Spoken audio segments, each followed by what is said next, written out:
morning, everyone. We are here today once again to record another story, to talk again about another ordinary person doing extraordinary good, and that's what is this project about. So I'm here today with Preetham from Flyhire India. This is an organization based in India, and for me, because of the relationships I have with India for a long time, because of my professional experience.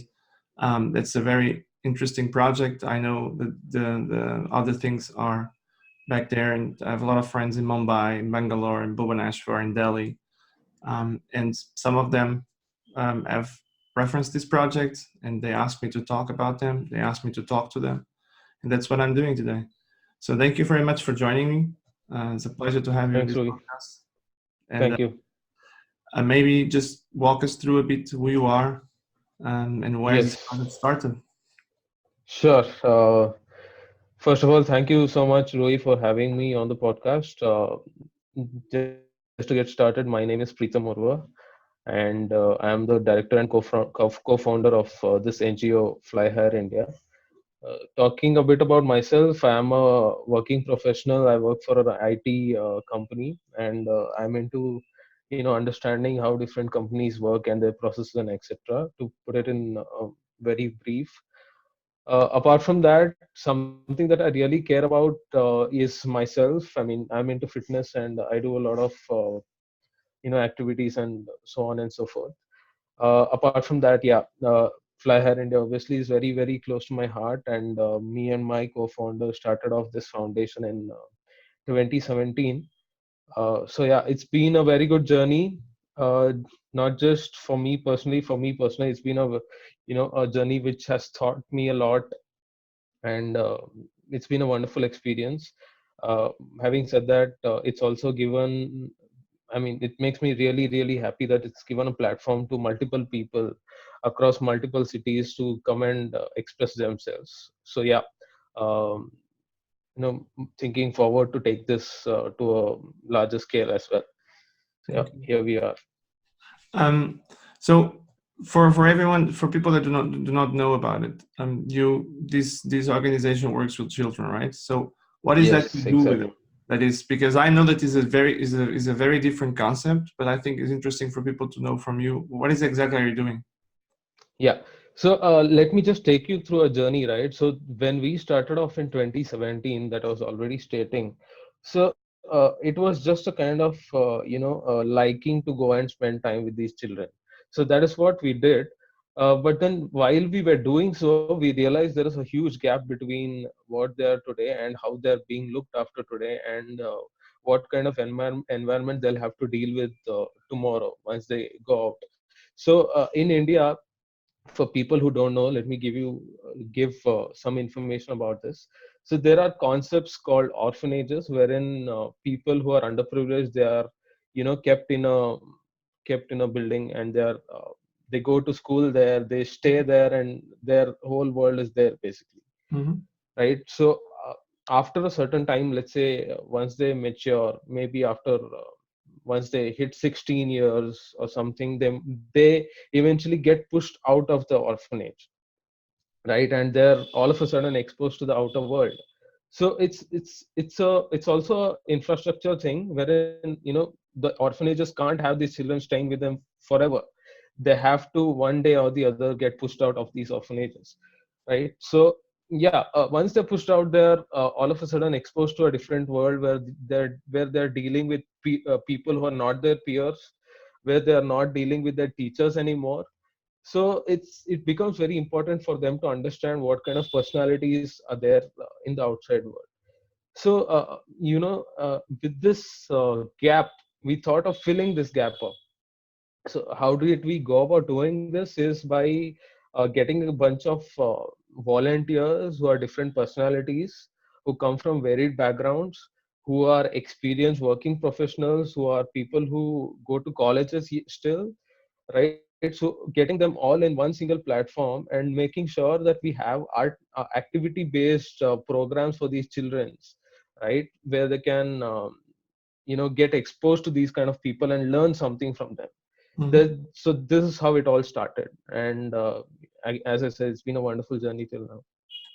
Um, if I listen to what you're saying, and I think it's very interesting because we talk with a lot of organizations, and there are multiple ways of helping, right? And out Yeah. there in the media and Instagram, you find more traditional ways throughout, in some areas, in multiple areas throughout, food or throughout clothing or throughout, I don't know, there is so many ways. But Yes. what you're doing is, it's a very interesting way, because what you're doing is you're not necessarily thinking about how do you get them, in a good position now. You are giving them tools and skills for the Exactly. future, right? Is a Yeah. sustainability with a sustainable purposes. And so the first time I heard about you, you were talking about, mindful, Yes. Mindfulness. meditation. So Yeah. talk us about some of those programs, because I think that's such an interesting concept that, we don't see so often, that I think is worth that you just give us some examples of programs you have been working, the outcomes of it, some experiences with that, because it's super, super, super interesting. Yes. Just before we get into the exact programs that we learn, what I would like to mention is our ultimate goal is to instill life skills in these children, right? As you said, instilling life skills is kind of giving them tools which they can use tomorrow, when they are put in front of the fire, so to say, right? Talking about the programs that we run, mindfulness, as you said, as you rightly mentioned, what we've realized is it's not just the children. Even though I'm someone who, so to say, educated, but I still deal with the pressures of daily life. So talking about mindfulness, it becomes really important to understand what I'm feeling right, like as of now. So what are we trying to do with this kind of program or a project that we run with these children is to give them acquainted to these kinds of tools, so that once they move, or once they stand on their own leg, and once they have to take up some decisions, they know, okay, this is something which I've dealt with before, and this is how I can maneuver myself and take certain kind of decisions, right? So mindfulness is one of those kind of programs that we run. And apart from that, this is something which we did, again, it's very interesting. uh, as you rightly mentioned, we don't come under this bracket of conventional education, so to say, wherein we are not going and teaching children anything, but through our activities, we are trying to instill life skills in them, right? One of the projects that we ran this month, throughout January, in all the cities, all the 30 cities that we are in, is celebration. So it's a very, very interesting concept to talk about. Why I say interesting is because, while we talk about learning, and while we talk about very hardcore skills when it comes to human beings, it's also very important for us to cater to the softer side of ourselves, right? When you think about learning, okay, I need to do this, okay, this is my goal, I need to achieve something. Once you achieve it, it becomes necessary for you to, at least for a certain time, be mindful of the achievement that you made and celebrate that achievement. So that is kind of the message that we were trying to give these children, and the children obviously took it in a very positive way, and that they did get the message that we were trying to put across to them. So yeah, these are the kind of projects that we are running. And as I said, ultimate goal is to somehow instill life skills in them, give them these tools, so that once they are put in front of the outside world, they have what it takes to shine. um, a few years ago, I think it was 2 years ago, I was in Bhubaneswar, and Yeah. I was talking to the team I had there, and I was telling them that, um, one of the things I believe we all should have is the clear acknowledge that we are super privileged. Um, Yes. we Yes. have had the chance to have a safe place to grow, most of us, and we build a career. We are working successfully to a certain extent, but that shouldn't make us arrogant enough to believe that that's it, that we just go and enjoy our life and enjoy the salaries and so on. So we all have some kind of social responsibility towards Yeah. the Yeah. communities that do not have the same privileges. Um, Yes. so, and this was 2 years ago, and some of those guys are now working with me as well in this project. Tell us a bit about where did this idea came from? And I know you mentioned that you like children and you visit them, but this is going from an idea to an execution. It's a long step, and sometimes it's the one that people are more afraid of. The first step, the challenges, the things that they face to start. Talk us a little bit about the process and the journey to create this foundation, and what challenges are you facing to get it run? Yeah. So, talking about execution, right? I briefly mentioned about the co-founder that we have, Vishal Mimani. Me and him, as personalities, what we've realized is once we have a set goal, we are certain kind. We come.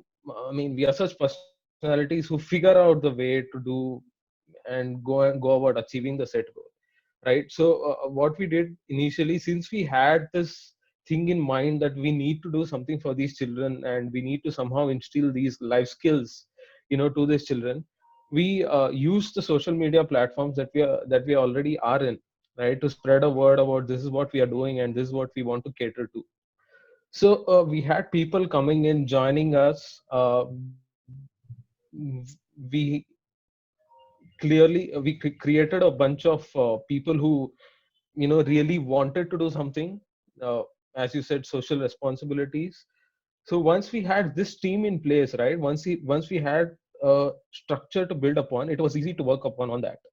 So we already, I mean, I usually say, without doing anything, you are not in a position to say whether I can do it or not. You should always give it a try. And this is how we started it off. We said, okay, we'll do it for some time and we'll see where it goes. And that's how we started. And today, we are, as we are talking, we are in 30 cities, and we have close to 1,600 volunteers who are working for us. So it's a great achievement, so to say. uh, all in all, I would say is, if you have something in mind, if you have a goal that you really connect to, you should always give that a shot. And that is what we did. So you have 1,600 volunteers working with you. Yes, yes. It's a lot of people, man. Yeah, Uh, yeah, that's a lot of people. so did you have to build a structure around to kind of manage all these people? Is it something that you do yourself with your co-founder? Is something that you have more people already working with you? How do you operationalize such a big volunteer group? Yes. So this is the power of social media, right? As we are speaking, we are on social media, so to say.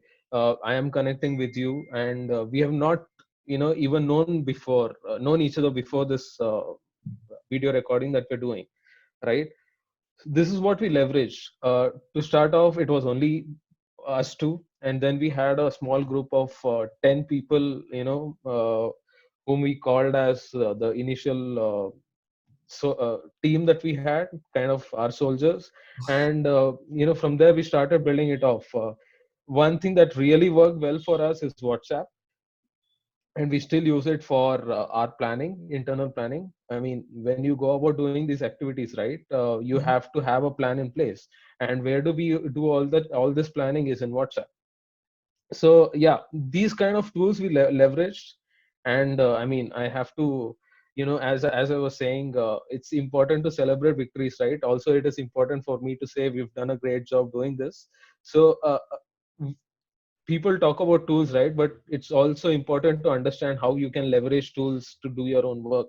So that's how we did. WhatsApp, Google, social media, Instagram, Facebook, etc., has helped us a lot.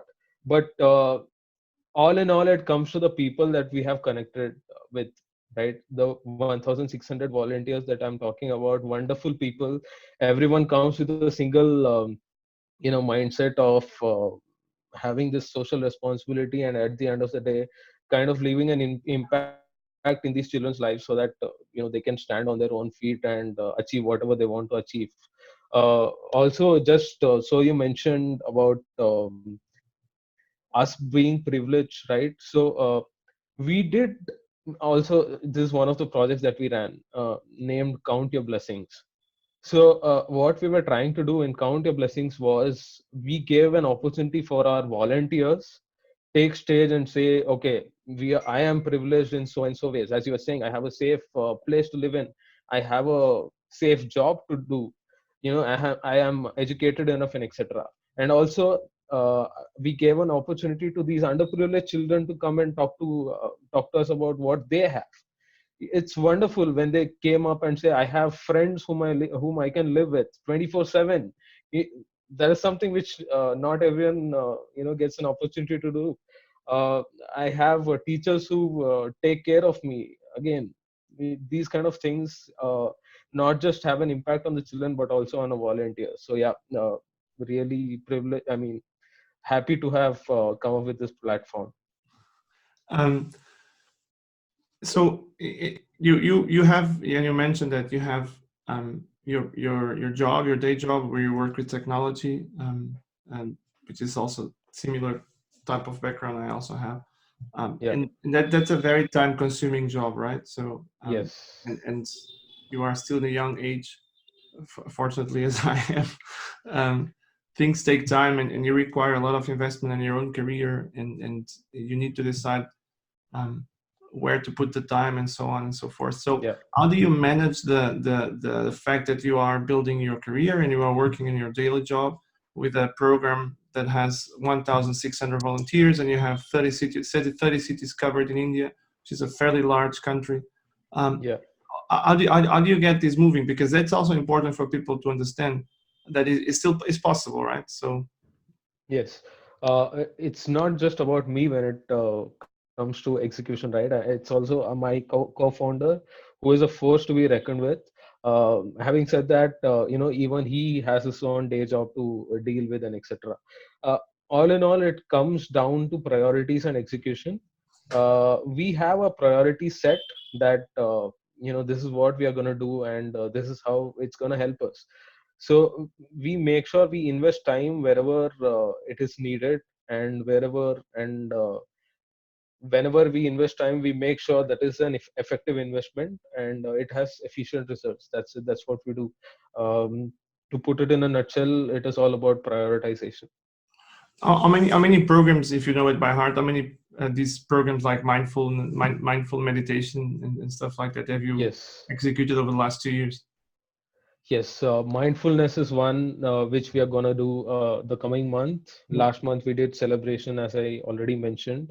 There is also reduce, reuse, recycle that we do, something to cater to the environment, and also coming up with activities which similarly instill life skills in children. Apart from these, we do team, which is we call it together everyone achieves more. Mm-hmm. So to something to do with teamwork, and trying to make kids understand the importance of working in a team and how to go about working in a team as well. There is also creative thinking. There is communication that we do.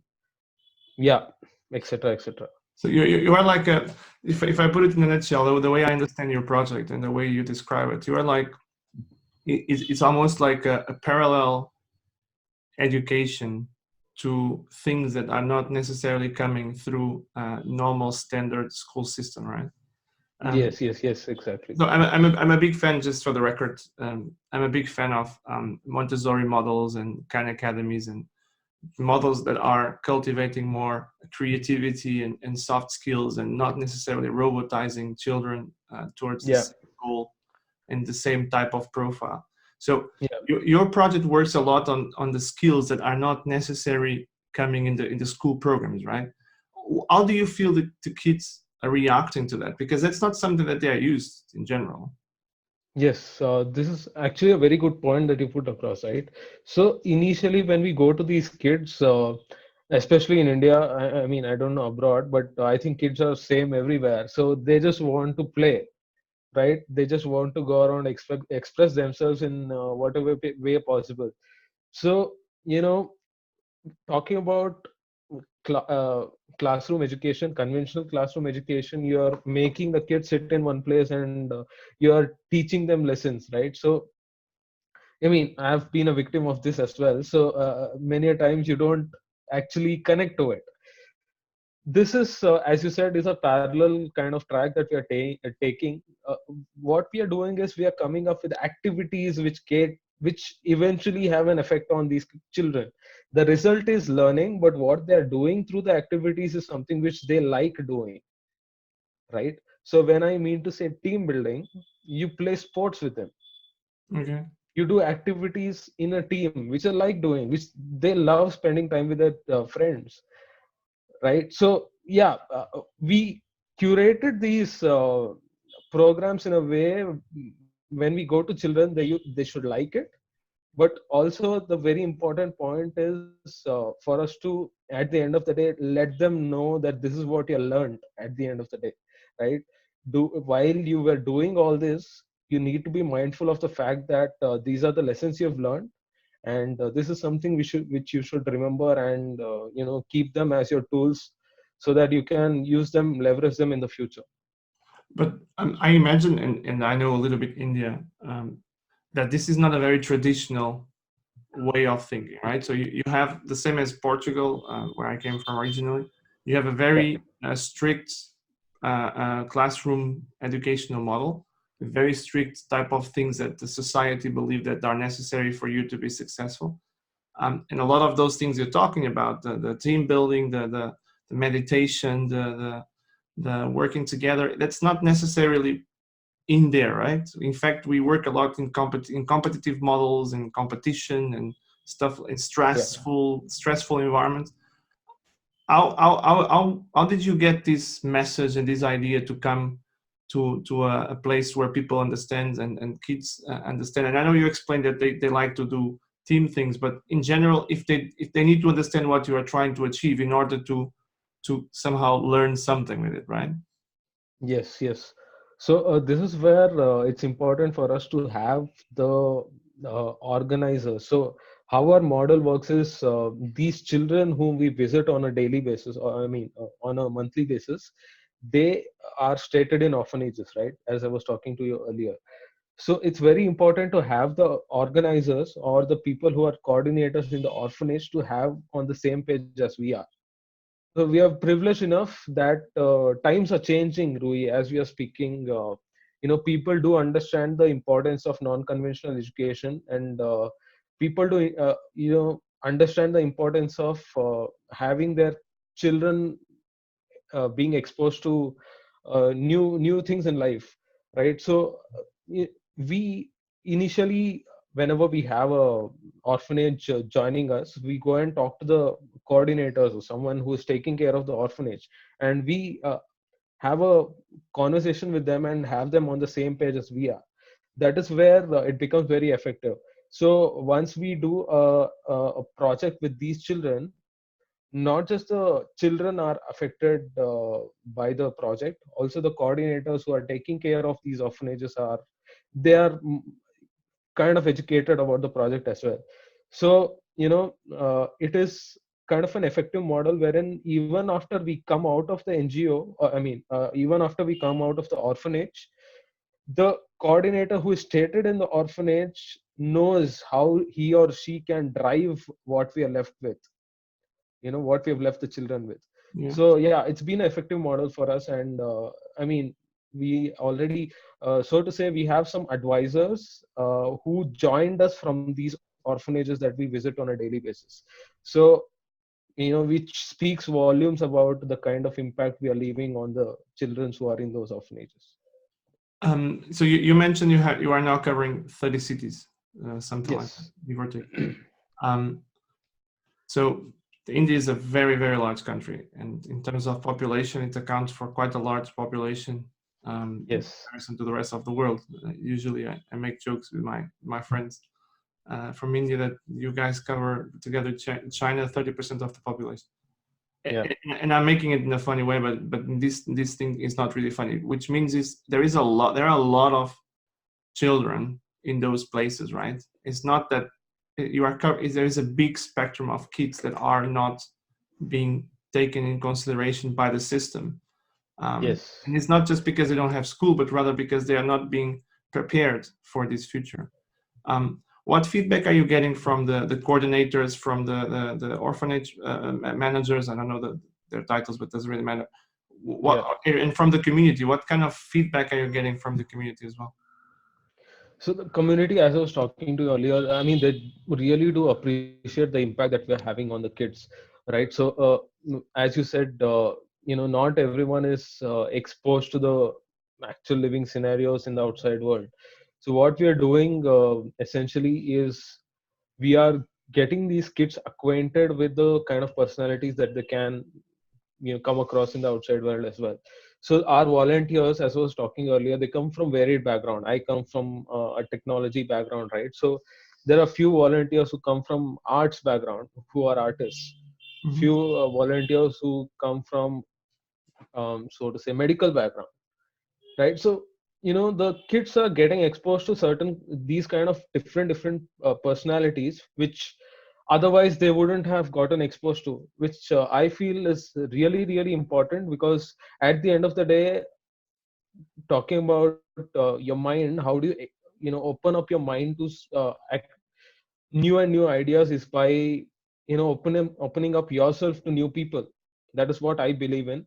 And this is a model which it seems like it's working, because we are getting positive feedback from the managers, I mean the orphanage managers, and the coordinators in the orphanages as well.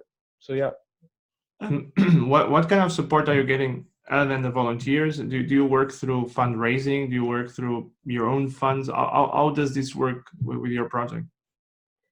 So apart from the volunteers, yes, we do our own fundraising. We have not gone out, so to say, so much as of now, but that is a plan that we have in 2020. That is what we want to leverage in 2020. Having said that, our volunteers so we have this model called alpha and beta cities. Alpha cities are the metropolitan cities in India, wherein the volunteers pay us a nominal amount to become volunteers. So they register with us, and then they pay a nominal amount, and then they are volunteers with us, right? So this has been helping us a lot till now. But me and my co-founder, we have leveraged our own personal connections that we have to get in funds that we could do till now. But the plan in 2020 is to also kind of get in touch with the other companies who have CSR responsibilities and etc., so that we can also get funding from their side. Yeah, that's going to be an interesting journey. So I have my own battle against, not against, but to make that CSR, and so for people to understand the corporate social responsibility, Yeah. um, because a lot of those companies, and I'm curious what's going to happen with yours when you go out there, have that in their web pages and have that in their missions and statements, but then don't really do much unless it has something kind of a payback or a brand awareness for their own. So I'm curious. I wanted to ask you that because I want to know what kind of experiences you get with that. But you are going through that journey, so hopefully you will let us know how successful you are with that approach, because not a lot of companies have been very successful. Not a lot of NGOs have been very successful going through that, and I really hope this project is also for awareness of those companies to say $1,000. It's something that for you probably makes no difference. It's just a round up number in Yeah. your bottom line, but it makes a hell of a difference for a lot of people. Yes, yes. Hit it on the nail.